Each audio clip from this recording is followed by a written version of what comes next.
Kebaikan akan kembali kebaikan, dan dimanapun itu, begitu dia mengikuti sedekah setiap hari 20.000 terus menerus, sekarang menjadi direksi. Oh. Jadi ya kita melakukan yang baik itu bukan pengen imbalan lah. Ya, iya, Kalau iya. saya melakukan kebaikan ataupun berbaiki itu justru kebutuhan. Ya, iya. Karena konsep agama saya adalah pada saatnya rezeki yang ada di saya itu akan dimintai pertanggungjawaban.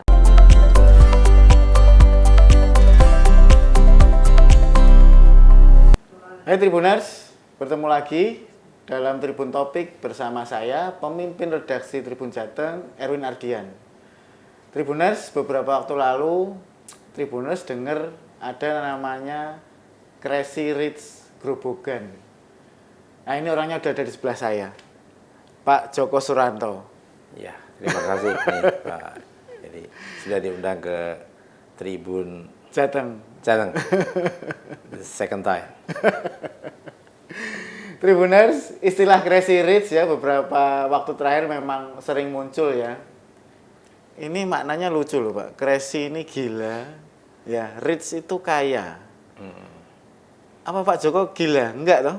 Ya, kadang-kadang bisa gila, kadang-kadang bisa kegilaan, kadang-kadang bisa membuat orang lain gila. Jadi Pak Joko ini waktu itu rame ya, viral di media-media disebut Crazy Rich. Kenapa? Pasti ada sebabnya ya. Ada Crazy Rich lain yang disebut kaya karena mungkin pamer mobil mewah, ada rumah mewah. Nah Pak Joko ini unik, waktu itu viral karena membangun jalan di dekat rumahnya yang itu jalan umum dengan biaya pribadi waktu itu ya Pak ya. Kita ingetin lagi Tribuners, habis berapa Pak waktu itu Pak? Banyak ya? Banyak lah. Ya seperti yang didengar, yang diketahui sama netizen. Kita ini juga disebut Crazy Rich Grobogan kan juga jadi netizen. Iya, iya, Dan iya. itu hampir 2 minggu saya sama istri saya juga agak grogi. Karena pada saat yang sama Crazy Rich yang lain itu sedang bermasalah secara hukum. Kita sebutlah Indra Kents, Doni Salmanan pada saat itu. Dan saya pribadi sebenarnya juga tidak dalam posisi ngerti main medsos. Yang di tag tuh istri saya terus. Oh. Istri saya terus, ini apa? Begitu itu kan 1 minggu, minggu pertama, minggu kedua di bulan Ramadan itu kita juga, rame ini. Makanya itu juga agak bahasane wong Jawa ya, kami tenggengen. Kami tenggengen ya, lo kok jadi kayak gini gitu ya. Kayak piye iki ya, dan sebagainya. Tapi ya itulah hidup, so must go on. Ya Tribuners, memang waktu itu kalau ngikutin ya beritanya ramai banget, komentarnya rame ya. Di antara yang komen itu ada yang ngomong gini Pak, waktu itu saya ingat. Wah iki wae dadekke gubernur apa bupati iki. Wong belum jadi aja udah bangun-bangun jalan. Reaksinya gimana waktu dengar itu? Ya kalau reaksi saat itu sih nggak peduli, nggak begitu nggak ya. Saya masih concern dengan kondisi saat itu seperti ya kaget, shock, ngokek piye dan sebagainya. Tapi kalau pertanyaan sekarang sebenarnya agak gimana ya? Kok bisa ya? Karena perjalanan hidup ini kan kita nggak pernah tahu. Iya. Bahkan di 1 minggu, 2 minggu belakang ini saya juga, masa sih perjalananku harus ke situ misalnya. Tapi semuanya kan berawal dari saya punya keyakinan, punya keinginan harus menjadi orang yang bisa memberi, bermanfaat buat sesama. Dari keinginan itu yang sudah kita jalani lah, maka sampai saya bisa menjadi pengusaha properti. Jadi Gusti Allah memberi jalan seperti itu. Jadi bukan saya yang memilih properti, properti yang memilih saya.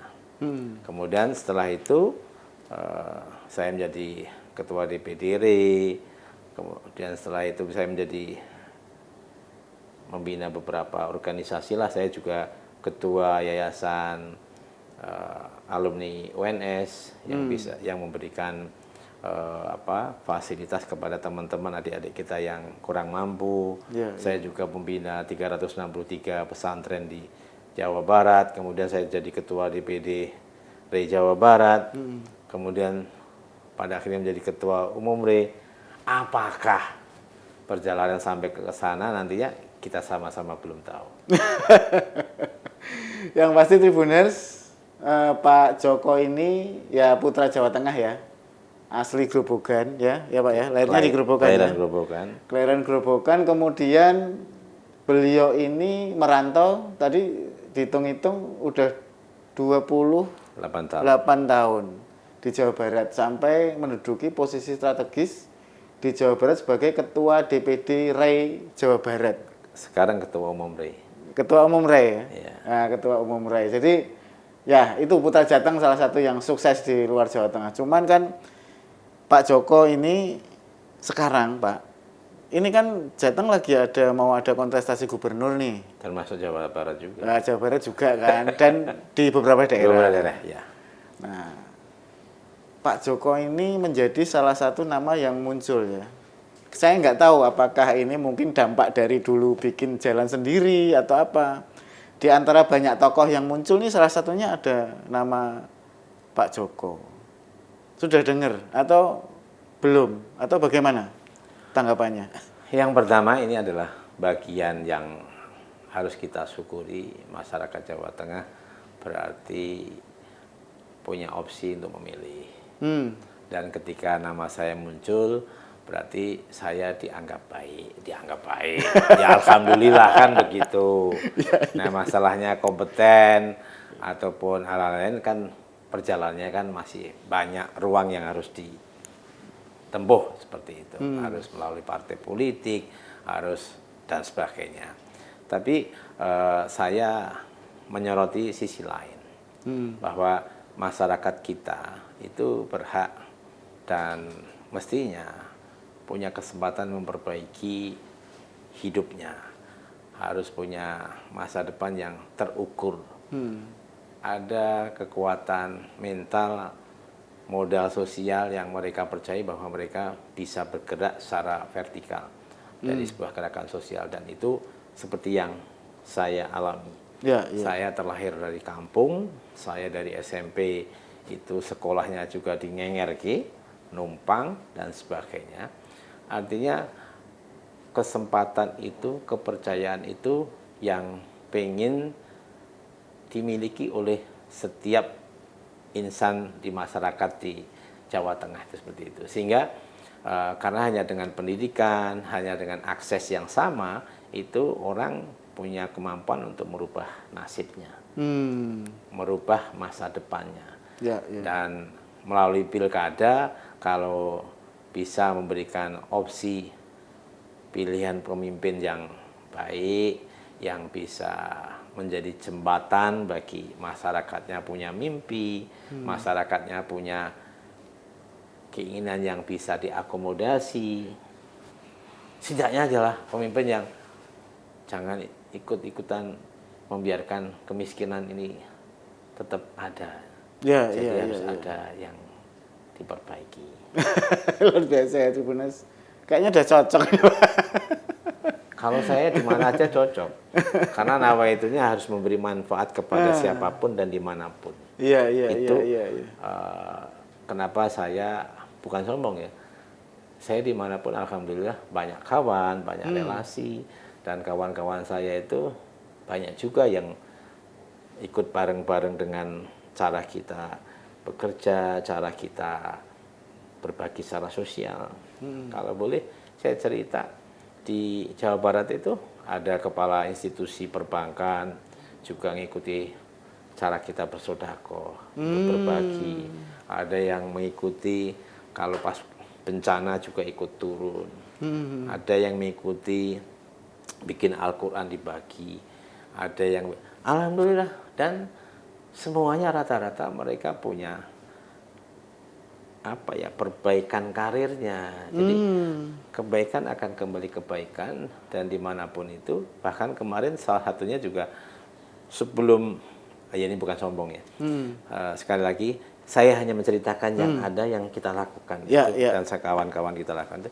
Begitu dia mengikuti sedekah setiap hari 20.000 terus menerus, sekarang menjadi direksi. Oh. Jadi ya kita melakukan yang baik itu bukan pengen imbalan lah. Ya, iya, Kalau iya. saya melakukan kebaikan ataupun berbaik itu justru kebutuhan. Ya, iya. Karena konsep agama saya adalah pada saatnya rezeki yang ada di saya itu akan dimintai pertanggungjawaban. Kalau ketemu malaikat, rezekimu nanti tinggal apa wae? Ya. Kan mulut kita terkunci. Secara konsep agama saya ya, Iya, gitu. iya.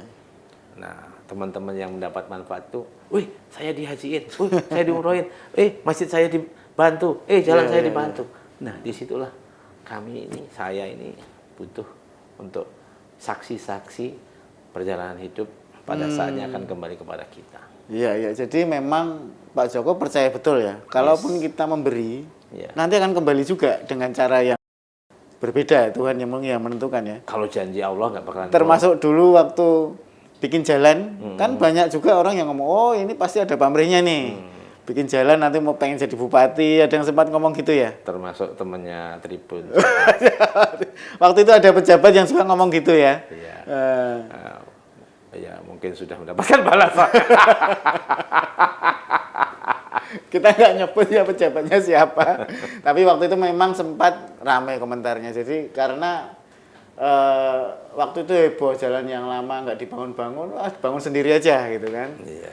Dan ternyata tujuan membangun itu niatnya memang ya karena ingin memberi tadi ya. Ya pengen jalan itu jadi bagus. Gitu. Kan memberi itu kan sudah jadi culture behavior saya. Jadi untuk case jalan itu sebenarnya di bawah 2010 itu suka kita bangun setiap mau lebaran itu selalu kita kirim. Karena mau becek, genah gitu ya. Bahkan anak saya kalau pas pulang ke rumah orang tua saya itu terbangun, udah.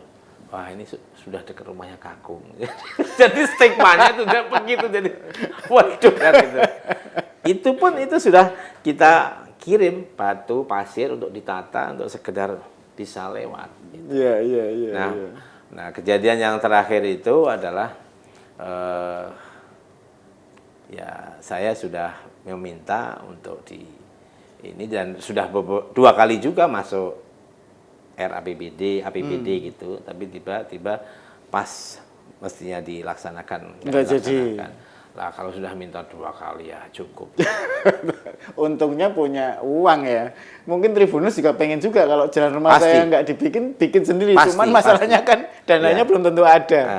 Harus yakin bahwa suatu saat siapapun kita akan mampu dan dimampukan untuk berbuat baik. Iya. Gitu. Pak Joko ngomong-ngomong kan ini kan sebenarnya sudah settle ya. Ketua Umum Rey ya. Iya. Udah settle hidupnya, udah lama ninggalin Jawa Tengah gitu kan. Posisinya udah bagus, secara bisnis bagus. Kalau misalnya nanti harus kembali ke Jawa Tengah lagi ya. Kita kan nggak tahu apakah misalnya nanti ada pilkada terus disuruh masuk ke sini. Itu kan nanti hal baru lagi. Apa nggak takut repot lagi, ribet lagi, usaha harus ditinggalin? Apa sih sebenarnya tujuannya? Jadi menurut jenengan nggak usah aja gitu. Ya kalau menurut saya kok maunya repot itu loh. Ya begini, hidup ini kadang-kadang nggak pernah tahu perjalanan kita harus kemana dan di mana. Saya sebagai manusia, sebagai orang asli Jawa Tengah itu agak kikuk ketika Mas Joko nggak pernah bikin sesuatu di Jawa Tengah, apalagi bikin sesuatu di Solo lah begitu. Iya. Itu sudah banyak kali berulang kali dan sebagainya. Apalagi di Gerobokan itu, Mas Joko kita butuh lapangan pekerjaan begini. Saya juga, itu apa ya? Kalau kita dimintai tolong, kemudian kita nggak bisa bantu itu kan sebuah kesusahan. Iya. Pasti nggak enak, jenengan pun juga enak. Iya. Pasti nggak enak. Apalagi mereka tahu, ya hidup saya juga cukup, ya ya yang bisa kita share memang apa yang sudah di tangan kita, gitu ya. Mau berlebaran haji atau event apa yang bisa kita drive, kita kelola ataupun bisa kita support ya kita support. Kemudian kembali ke pertanyaan tadi, itu juga pertanyaan yang sama pada saya. Apa benar saya harus ke situ? Kok sudah hidup enak sekarang? Kok perjalananku harus ke situ sih? Makanya tadi kan, karena niat saya untuk bisa memberi manfaat, bisa berbagi, akhirnya apa? Dari saya profesional, ya perbankan kan, saya kerja di bank, kemudian tiba-tiba properti memilih saya. Akhirnya saya keluar dari bank. Setelah perjalanan tadi, saya menjadi ketua DPD, menjadi ketua yayasan, menjadi pembina pesantren. Itu sesuatu yang mengalir, sesuatu yang harus saya terima, dan walaupun ada kompetisinya, saya ya sudah, saya jalani saja. Dan saya selalu di episode yang lalu saya sampaikan kunci sukses itu hanya 3. Berbakti dan lakukan yang terbaik kepada orang tua, maka yang terbaik oleh Allah diberikan kepada hidup kita. Yang kedua adalah berusaha untuk bisa memberi, berbagi, karena orang yang niatnya begitu pasti akan usaha keras, dimudahkan, nggak akan bohong, akan jujur. Nah, reputasi ini kan akan memberikan kepercayaan kepada orang itu. Yang ketiga adalah selalu berprasangka baik terhadap apapun, terhadap siapapun, terhadap ketentuan Allah bahkan. Nah, menjawab pertanyaan jenengan, saya hanya bisa bahwa ketika perjalanan itu harus saya lakukan, saya prasangkanya adalah ini adalah bagian cara, atau apakah ini adalah cara Allah untuk saya untuk lebih bermanfaat, untuk bisa berbagi. Dan bahasanya adalah kata kawan saya Kang Emil itu, beda Mas kalau jadi gubernur. SK kita itu bisa memberi manfaat buat orang banyak, bisa bikin impact. Apalagi Mas Joko sudah selesai dengan hidupnya sendiri. Mas Joko juga, karena Kang Emil yang di sana kan, suka nemenin kita berbagi, suka menemani kita untuk support kegiatan-kegiatan aktivitas sosial di sana. Jadi saya beberapa kali diyakinkan oleh mereka yang sudah berkecimpung di dunia itu, kemudian mereka yang tahu betul profil saya, kehidupan saya, ya saya sih ya sudah, kalau memang perjalanan harus ke sana, bismillah, ini adalah hal yang baik, dan semua masyarakat Jawa Tengah kalau memang pada saatnya harus meniatkan ini adalah amal jariah kita bersama. Wah, luar biasa ya. Tadi cerita Kang Emil itu maksudnya Ridwan Kamil, Gubernur Jawa Barat. Oh iya. Deket ya? Sering ketemu? We are very close. Kayaknya nyalon lagi juga beliau nih. Ya, Kang Emil memang saya perintahkan. Iya. Tapi kita mulai bicara Jawa Tengah ya kan? Jawa Tengah. Pak Joko ini punya pengalaman banyak lah ya. Di bisnis oke, di perbankan juga sudah. Kalau melihat Jawa Tengah ini dari sudut pandang pengusaha ya, ini gimana Mas potensinya sebenarnya? Kalau pengusaha itu dari ada dari tidak ada menjadi ada aja bisa. Jadi di sana berarti akan kita searching resources yang ada itu apa saja, yang memungkinkan itu apa saja, yang bisa ditumbuhkan itu apa saja, yang bisa menguntungkan itu apa saja. Apalagi sebuah provinsi Jawa Tengah. Saya tidak akan ngupas banyak ke sana karena Tapi yang paling sedih saya adalah ketika sebuah banjir yang membuat orang miskin, membuat orang susah, itu kok ya bolak-balik terjadi. Itu kan sebuah pemiskinan yang masif terhadap orang yang susah. Rumahnya berantakan, masa depannya terguncang karena harus benerin rumah, anaknya ada yang hilang menimbulkan trauma, sawahnya ini dan sebagainya. Kaya ngono osok ora selesaikan sih kan. Iya. Yang kedua, gap antara pendapatan petani ketika dia musim tanam mahal, musim panen ini. Masa itu nggak bisa diselesaikan. Dan saya lihatnya market mekanismenya bisa. Apa itu? Membandingkan antara wilayah Jawa Tengah yang sedang panen, ini yang tidak panen. Di Sweet aja juga bisa. Cara-cara itu mempermudah, dan itu jaringan logistik kan mudah, informasi juga mudah. Kemudian misalkan lapangan pekerjaan. Sebenarnya gap-nya kan ada manufacture, ada dunia pendidikan. Itu kan bisa dikasih bridge, jembatan yang mudah melalui sebuah kebijakan. Dan rasanya sih semuanya bisa dibikinkan jalan halus kayak. Tadi sempat disinggung banjir ya.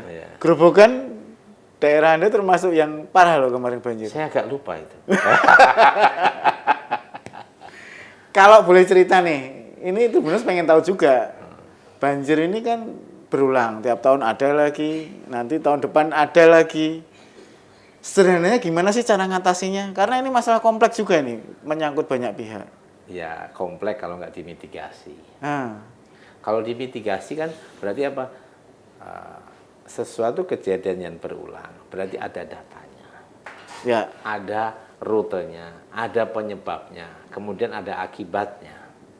Ya, kayak karena banjir, berarti apa? Curah hujan. Kapan curah hujan itu? Kan begitu. Berarti disiapkan. Yang kedua, banjirnya kenapa? Karena kanalnya suka bobol. Berarti apa? Ya tinggal ada yang ngawasi, dicek. Oke, kalau tidak bisa dinolkan, berarti kan diminimalkan. Rute banjirnya mana? Disiapkan tempat orang nanti berteduhnya ataupun logistiknya pas makannya. Kemudian tim SAR-nya mana? Menurut saya bukan sesuatu, dan itu duduk duitnya dewe gitu loh. Masa dipikir kayak gitu loh. Anggaran ada ya? Anggaran ada gitu loh. Kan orangnya tuh ada. Sekarang kasihlah petugas yang satu ngecek aliran sungainya. Mengecek tanggul-tanggulnya. Disiapkan kalau tanggulnya bocor berarti apa? Karung pasir, truknya, dan sebagainya. Kalaupun harus terjadi banjir, tempat berteduhnya, evakuasinya. Siapa? Ya ampun, sakit. Rumahnya kena banjir nggak kemarin yang di Grobogan? Geger nak banjir. Nggak kena? Enggak. Kalau kena kayaknya bikin tanggul sendiri. Jangan-jangan. Daripada nunggu lama, bikin sendiri. Enggak, gini lah. Ini kan harus diselesaikan lah. Harus diselesaikan lah. Masalah gimana mau Indonesia emas kalau rumah mereka nabung hilang lagi. Mereka mau harus keluar biaya lagi. Ini kan menjadi sebuah ketidakpastian dalam hidup. Itu satu hal. Yang kedua, masyarakat ini kan butuh hanya teman untuk bicara dan yang mampu memberi contoh. Kepemimpinan itu kan dengan contoh. Itu kalau bahasa di kami adalah contoh adalah perintah yang santun. Kecepatan, kecermatan, kemudian keberpihakan akan memunculkan kebijakan. Nah, kalau sudah ada kebijakan, masyarakat juga akan biar, ayo lur, salurannya dibersihin bareng. Ayo kita jaga tanggulnya. Kalau mau ada kejadian ini lapornya kemana, persiapannya apa, itu kan semuanya saya rasa kalau apalagi bolak-balik itu. Tapi kenyataannya gitu sekarang. Nah, kenyataan begitu kalau kita amini kayak seolah-olah itu hal yang wajar. Menurut saya itu nggak boleh. Saya tidak terima itu. Berani jamin ya kalau misalnya jadi gubernur banjir selesai? Ya kalau itu mau yang dikonkretkan, ayo. Iyalah, ini kan kebaikan. Kita mengangkat orang yang harus disusah-susahkan oleh banjir, masuk fight kita. Kan begitu. Nggak boleh itu terulang kembali itu. Siapapun bupati yang daerah banjir-banjir itu harus menjadi prioritas utama itu. Tribuners yang kemarin rumahnya kebanjiran ya, ini ada solusi menarik tadi dari Pak Joko ya. Beliau juga heran juga, ini banjir kok tiap tahun kok ada terus, sementara bisa dimitigasi ya, bisa Tahun berulang-ulang. dicari dan solusinya ada. Tapi duitnya dewe. kemudian selain banjir ya, Jawa Tengah ini kan juga dikenal dengan sektor industri, ada UMKM-nya juga gitu ya. Anda kan pengusaha, udah tahu celah-celahnya lah ya. Menurut Anda untuk mengembangkan UMKM, ini idealnya gimana sih? UMKM. Ya, usaha kecil. Yang pertama adalah akses ke knowledge. Ya. Berarti ada pendampingan. Akses terhadap capital, berarti akses terhadap pembiayaan. Yang ketiga adalah akses untuk penyaluran barang-barang yang dihasilkan. Ini UMKM ya.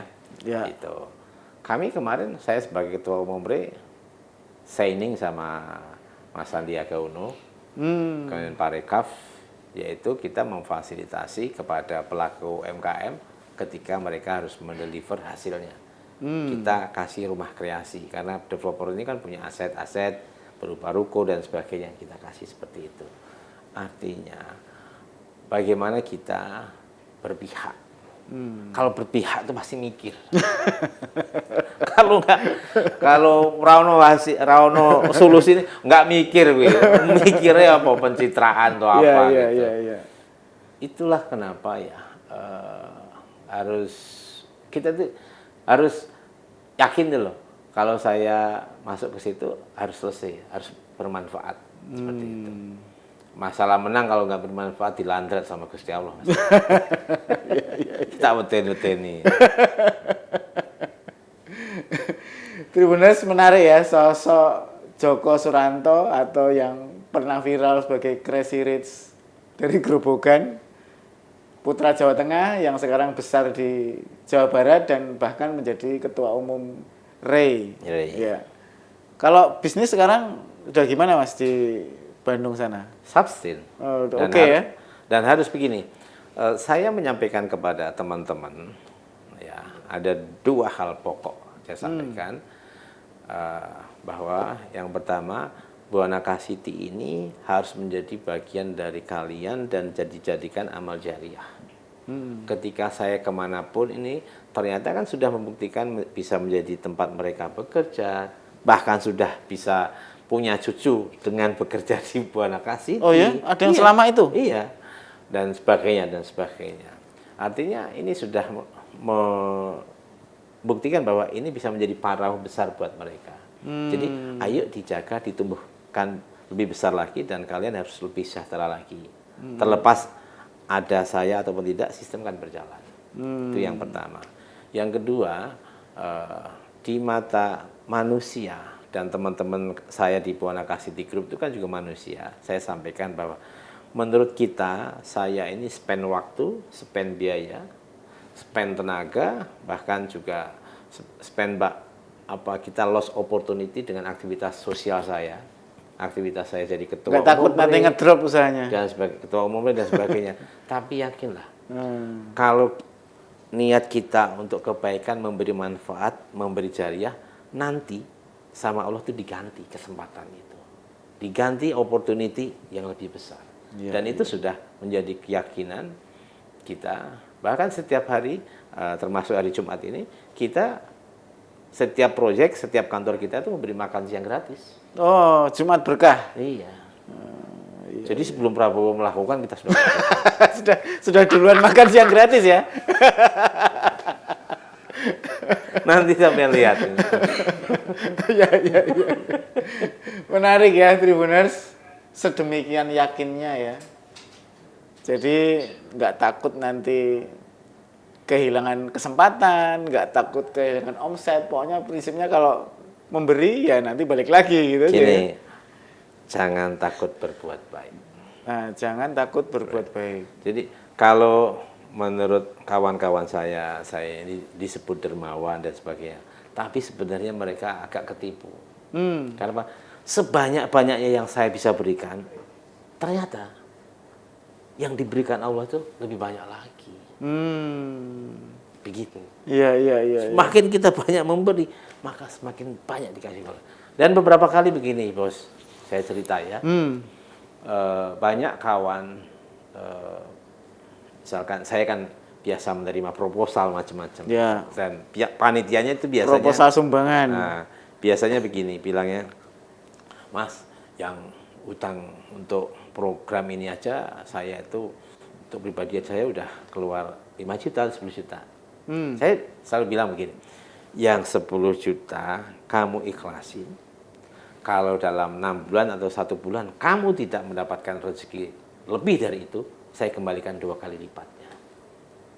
Saya memiliki keyakinan bahwa kamu ini harus menjadi sebuah kebaikan buat kamu. Itu. Dan alhamdulillah belum pernah ada yang balik. Artinya janji Allah itu tunai. Berani garansi ya. Menggaransi. Bahkan beberapa teman-teman yang selalu bertanya, rahasianya apa Mas Joko? Saya selalu bilang gitu. Kamu berikan sedekah per minggu misalkan.